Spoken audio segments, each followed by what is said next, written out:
The amber liquid in the glass sloshed against the rim as Amara Collins lowered the tray, her fingers trembling against the polished wood of the VIP table.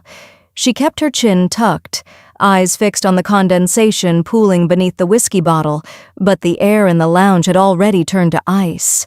She didn't need to look up to know the exact moment the man in the navy-tailored suit stopped breathing. As she turned to retreat into the shadows of the bar, a hand, scarred at the knuckles and heavy with authority, clamped firmly around her forearm. It wasn't a violent grip, but it was an unbreakable one. Amara. The sound of her name in Tae-jin's voice, low and jagged after 7 months of silence, made her knees weak. She finally looked up, meeting a gaze that was a lethal mix of shock and possessiveness. Tae-jin was leaning forward, invading her space, his powerful frame casting a shadow over her. His eyes, usually cold and calculating, were wide with a realization that seemed to physically wind him. The background noise of the upscale lounge died instantly. His bodyguards stood like statues, sensing the atmospheric shift as their boss, a man who controlled the city with a whisper, suddenly lost his footing. Tae-jin's eyes dropped from her face to the unmistakable swell beneath her waitress vest. His jaw tightened so hard it looked ready to snap. "How long?" he demanded, his voice a low vibrate of barely contained fury and pain. Amara stood her ground, one hand instinctively moving to cradle the 7-month life growing inside her, shielding her child from the man she thought had discarded her. "It doesn't matter," she whispered, her voice tight with the memory of the forged divorce papers and the cruel words of his sister. "You have your elite world, Tae-jin. You have the woman your family actually wanted for you. I was just the mistake you finally corrected." "A mistake?" Tae-jin's eyes flashed with a sudden, terrifying light as he realized the depth of the deception that had stolen half a year from him. He didn't look at the bottle on the table or the men behind him. He saw only the wife he had spent months desperately hunting for. With a sharp, wordless gesture, he signaled his men. In heartbeats, the VIP lounge was cleared, leaving only the two of them standing in the heavy red-gold silence. The truth-revealed moment had arrived. And as Tae-jin looked at the woman he never actually let go, the power dynamic of Seoul's underworld shifted forever. The neon hum of Seoul's nightlife always felt like a fever dream to Amara Collins, but 2 years ago, the city had offered her a different kind of promise. She was a Korean-American English teacher at a private academy in Gangnam, a woman caught between two cultures, never feeling Korean enough for the soil beneath her feet. Then Tae-jin walked into her classroom. He was late, unapologetic, and carried an edge of violence that clung to him like expensive cologne. He sat in the back, his intense gaze never leaving her for the entire 2 hours. When he approached her after class, the offer wasn't for extra tutoring, it was for dinner. Amara should have seen the danger in his sharp jawline and controlled silence, but there was something lonely in his eyes that made her say yes. It didn't take long for the truth of his world to emerge. Tae-jin was the heir to an empire built on territory and respect, a man who moved in the shadows of the Beck family. Their marriage wasn't born from a whirlwind romance. It was a cold, calculated transaction. Tae-jin's father was dying and wanted his son settled before he passed. Tae-jin needed a wife to satisfy the old-school traditions of the underworld. Amara, struggling with a ticking clock on her status in the country, needed a visa. It was a business arrangement signed in ink, meant to provide cover for him and security for her. Yet the cold marble of his Hanam-dong penthouse began to thaw. What started as a convenience shifted during late-night conversations over coffee. He learned to make exactly how she liked it. Amara found herself looking past the lethal aura of the Mafia boss to find a man who defended her against the sneering formal language of his sister, Soo-jane. Tae-jin made it clear that while she was American-born, she was his wife by choice, and anyone who disrespected her answered to him. Slowly, the transactional house became a home. She organized her books by color on his shelves and filled the windows with plants that he eventually learned to talk to, believing her claim that it helped them grow. Even as the business of his empire kept him out later, the small moments, the way he looked at her like she was the only person in a crowded room, convinced Amara that she had finally found where she fit. She wasn't just a visa applicant anymore, and he wasn't just a Mafia heir. They were a sanctuary for each other. But in the world of the Beck family, a sanctuary was a target, and the peace they had built was already being measured for destruction by those who saw Amara as nothing more than a temporary mistake. The sanctuary of the Hanam-dong penthouse began to feel like a gilded cage the moment Tae-jin's sister, Soo-jin, stepped through the door. While Tae-jin was away handling the expanding business of the Beck family empire, Soo-jin arrived not as a guest, but as a predator. She did not offer greetings. Instead, she produced a stack of professional photos, fanning them out across the marble counter like a winning hand of cards. The images were sharp and intentionally cruel, showing Tae-jin at elite charity galas and private events with a woman on his arm, Yoona Kong, the daughter of a rival but equally powerful clan. And Yoona was everything Amara felt she was not, effortlessly elegant and deeply rooted in a heritage that Amara, as a Gyopo, only understood through the lens of a foreigner. "This is the alliance our families have been planning for years," Soo-jin said, her voice a sharp, formal blade that cut through Amara's fragile sense of belonging. She spoke with a sneering elitism, making it clear that Amara was merely a temporary solution to please a dying patriarch. "Tae-jin is too honorable to tell you the truth himself, that you are a mistake who embarrasses him in front of his real family." Amara tried to hold on to the memory of Tae-jin's protection, but the seed of doubt was planted by the very woman who shared his blood. Soo-jin leaned in, her eyes cold and triumphant, and demanding that Amara leave quietly to allow Tae-jin to live the life he was truly meant for. When Tae-jin did not return home that night, or the next, the silence of the penthouse became a deafening confirmation of Soo-jin's poison. On the third day, Soo-jin returned with the final blow: divorce papers bearing Tae-jin's signature. It was sharp, decisive, and looked exactly like his handwriting. "He already signed," Soo-jin lied, her voice dripping with mock pity. "He is just too polite to serve them to you himself." Staring at the ink that seemed to erase 2 years of shared coffee and quiet promises, Amara's resilience finally broke. She signed the documents, packed her life into 2 suitcases, and walked out of the luxury apartment, retreating into the shadows of the city with a secret that was only just beginning to take root inside her. Amara stared at the divorce papers for hours, her vision blurring as she traced the sharp, decisive lines of the signature at the bottom.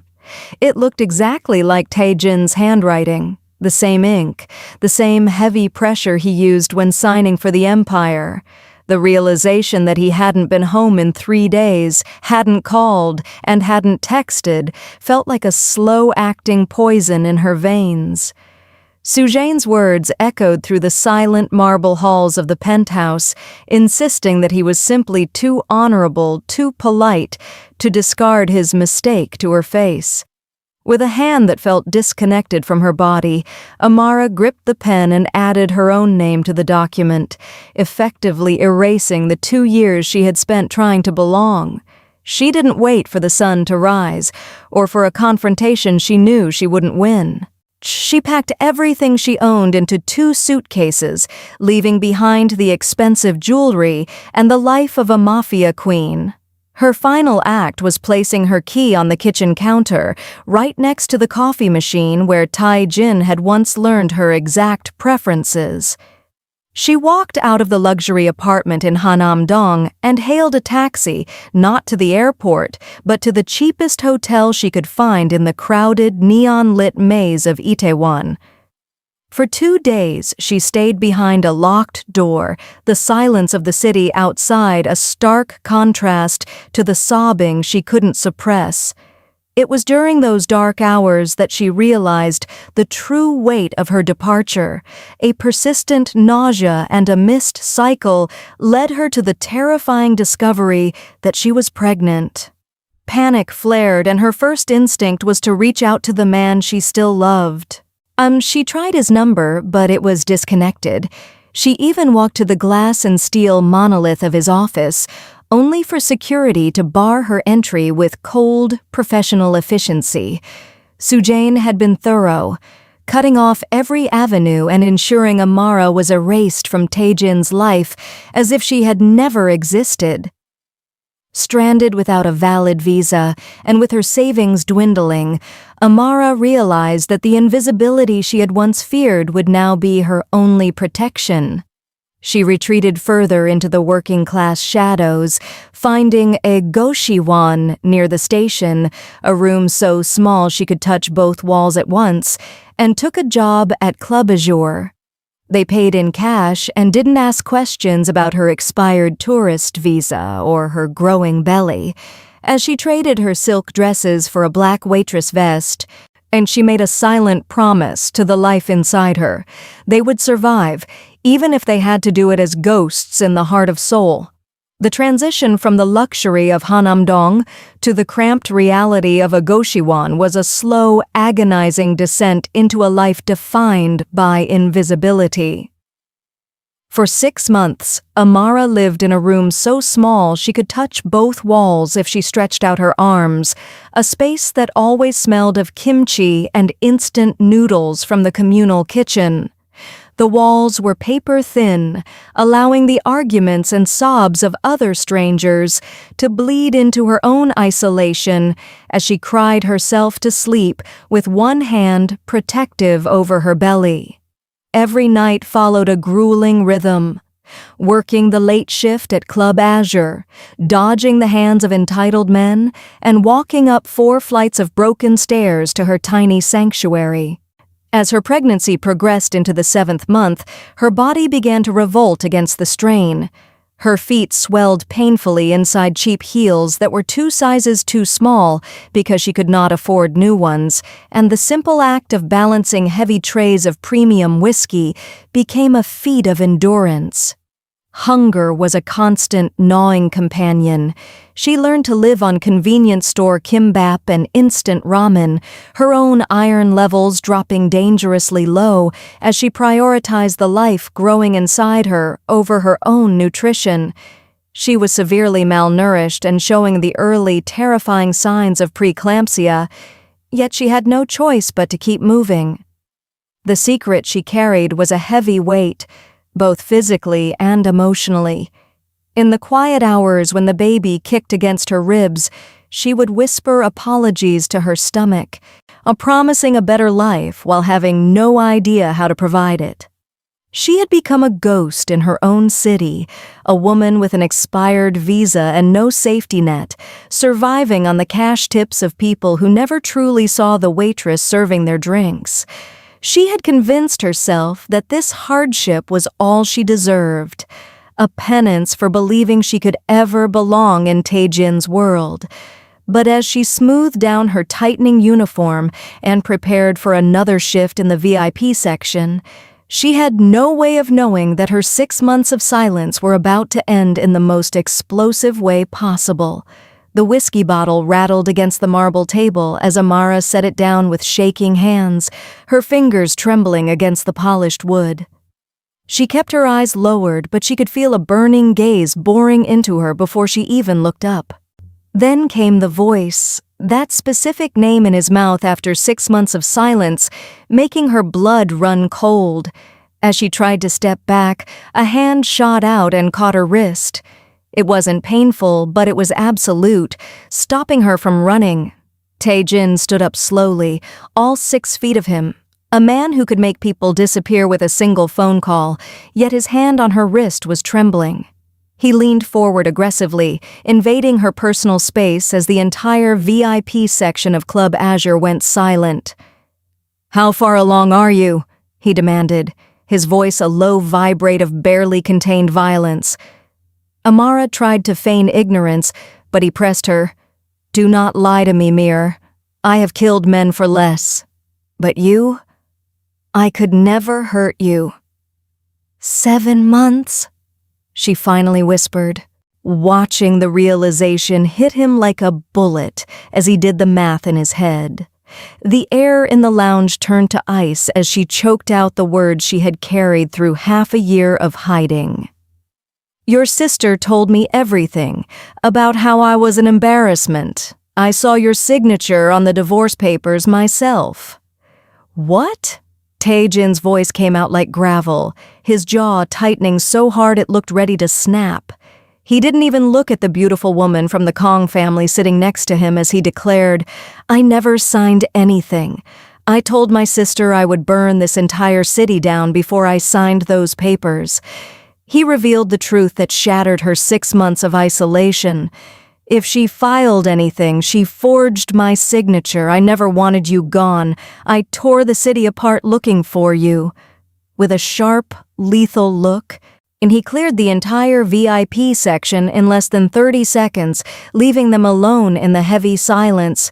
He pulled out his phone and made a rapid call in Korean, using words like acquisition and immediately.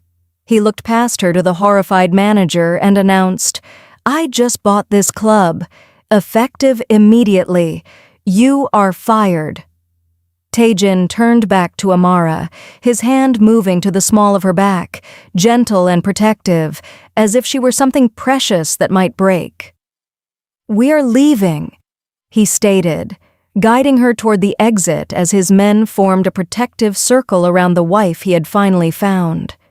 The black Mercedes moved through the neon-lit streets of Seoul with a quiet, lethal efficiency, the interior smelling exactly as Amara remembered, of expensive leather and Tae-jin's signature cologne.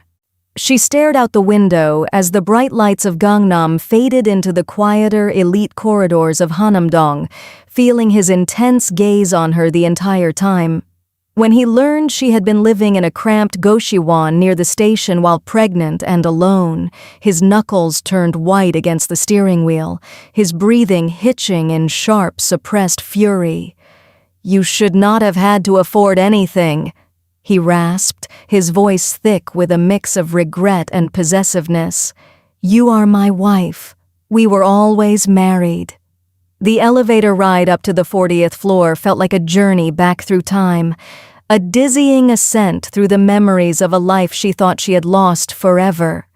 When the doors slid open directly into the penthouse, Amara stepped out and immediately felt her eyes burn with hot, stinging tears. And everything was exactly as she had left it 6 months ago. Her books were still organized on the shelves by color, and her favorite blanket remained folded over the arm of the couch, just as it had been on the day she fled. Even her slippers were still waiting by the door. "You kept everything," she whispered, her voice trembling. Tae-jin stood just behind her, close enough for her to feel the heat of his body but not touching her, his presence a protective wall against the world. "Of course I did," he answered. "I knew I would find you. This was always your home." Amara walked toward the floor-to-ceiling windows, her breath catching as she saw her plants. They weren't just alive. They were thriving, green and vibrant under the soft moonlight. "My plants. They're healthy," she murmured, running a finger along a leaf. Tae-jin let out a small, weary exhale. "I watched YouTube videos and set reminders on my phone," he admitted, a rare softness breaking through his Mafia exterior. "Your snake plant almost died twice, but I saved it. I talked to them, just like you said I should." Turning to face him, Amara saw the physical toll the last 6 months had taken, the deep lines of exhaustion around his eyes and the shadowed hollows of his face. "I haven't slept properly since you left," he confessed, stepping into her space. "I got used to someone next to me." Though she knew she should protect herself, the sight of his vulnerability and the familiar sanctuary of their home wore down her final defenses. "Stay just for tonight," he pleaded. "Let me make sure you and the baby are safe." Amara looked around the room, the books, the blanket, and the thriving plants, and finally nodded. It was only a start, but for the first time in half a year, the constant ache of survival began to give way to the warmth of home. The penthouse was quiet, but the air was charged with a lethal cold energy as Tae-jin stood by the floor-to-ceiling windows. He looked at Amara, his expression a haunting mix of grief and fury after the private doctor revealed she was severely malnourished and showing early signs of preeclampsia. The realization that his own blood had nearly cost him his wife and child turned his heart to stone. "I am going to make them pay for this," he rasped, his voice shaking with a violence that was no longer contained. He pulled out his phone, and Amara watched as he began to systematically dismantle his sister's existence with 6 brutal calls. The first call was to the family's head of finance. "Cut her access to every account," Tae-jin commanded, his tone dropping to a deadly calm. "I don't care what Mother says. Do it now." With a flick of his thumb, he ended the call and dialed again, this time to the company board. He cited his controlling interest to remove Soo-jae from her position effectively immediately, ignoring the bylaws she had hidden behind for years. By the third call, the destruction turned personal. He contacted the management of the luxury apartment in Cheongdam-dong. "The unit is in my name," he stated coldly. "I want her out by tomorrow morning. She can go to Busan or she can go to hell, but she is finished in Seoul." The fourth call was to the authorities. He reported the document fraud and the forged signatures with a precision that ensured there would be no escape from the criminal charges. The fifth call was to his primary enforcers, ensuring Soo-jae was stripped of her family protection and status. Finally, he answered the incoming call from Soo-jae herself, putting it on speaker so Amara could hear the end of the empire.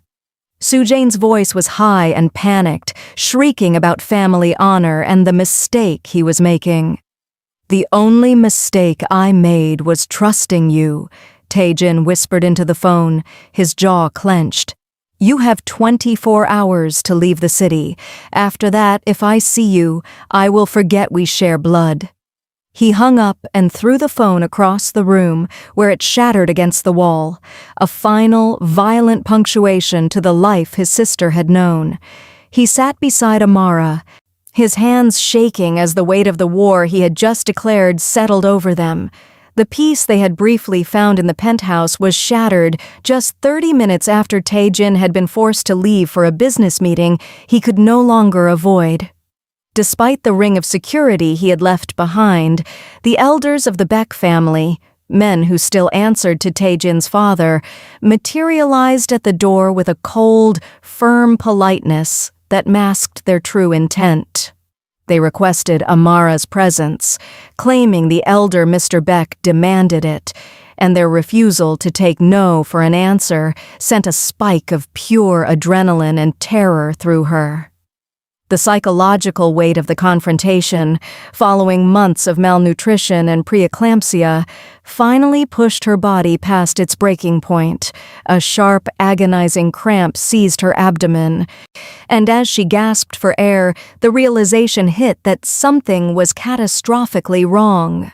One of the men, seeing the color drain from her face, placed a frantic call to Tae-jin.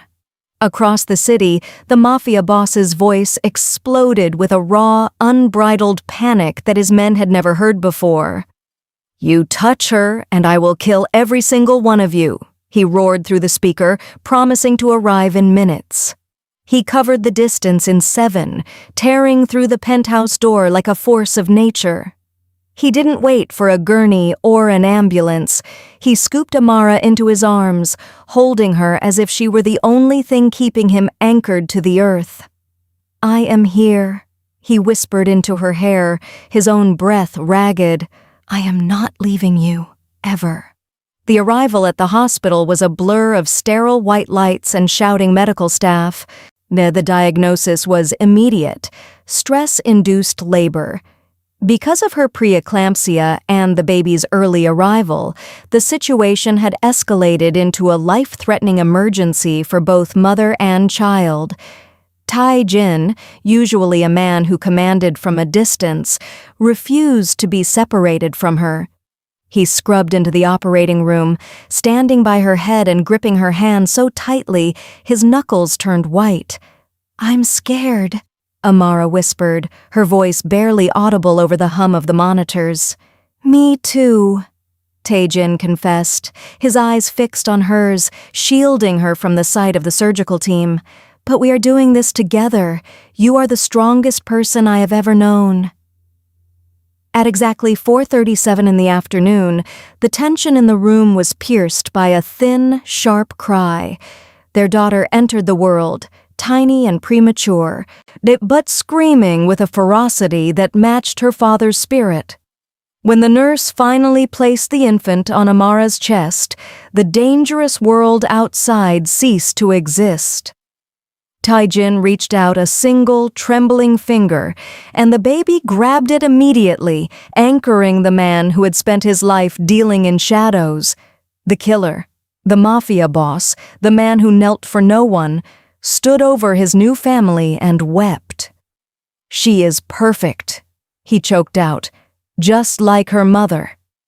They named her Hyun Grace Beck, a bridge between their two worlds, and a promise that their story was no longer written in the blood of the past, but in the life they had fought to save. 2 months after the sterile white lights of the hospital, the penthouse was transformed by the scent of incense and the vibrant hues of a new beginning. This was not the transactional arrangement dictated by a dying patriarch or a visa requirement, but a choice made in the aftermath of a war they had survived together. Amara stood before the mirror, draped in a traditional crimson and gold hanbok that caught the afternoon sun. The heavy silk felt like armor, but of a different kind, one forged in love rather than necessity. The ceremony was small, a deliberate sanctuary away from the Beck family elders and the shadow of Sujane, who was now a ghost in the city she once tried to rule. Only those who had stood by them remained.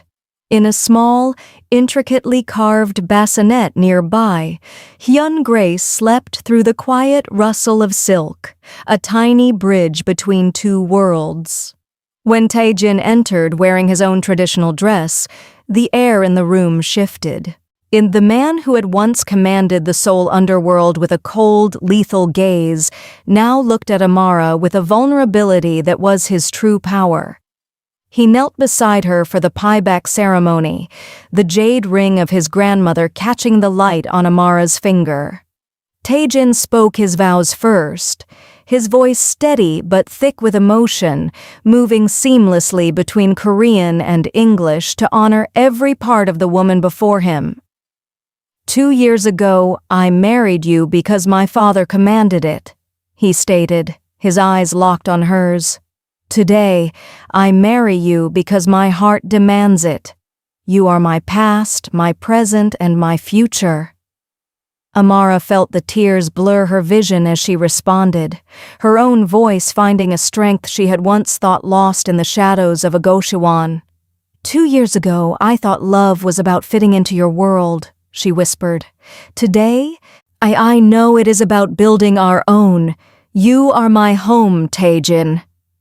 As they shared the traditional wedding cup and bowed to one another, Hyun Grace woke and let out a sharp, demanding cry, puncturing the solemnity with the reality of their new life. The room erupted in soft laughter, the sound of a family finally at peace. That night, as they stood on the rooftop overlooking the glittering expanse of Seoul, the dangerous world below felt miles away from the peaceful one they had built above. Tae-jin pulled her close, resting his forehead against hers as the city stars mirrored the hope in their hearts. Their story had been forged in blood and lies, but it had ended in gold.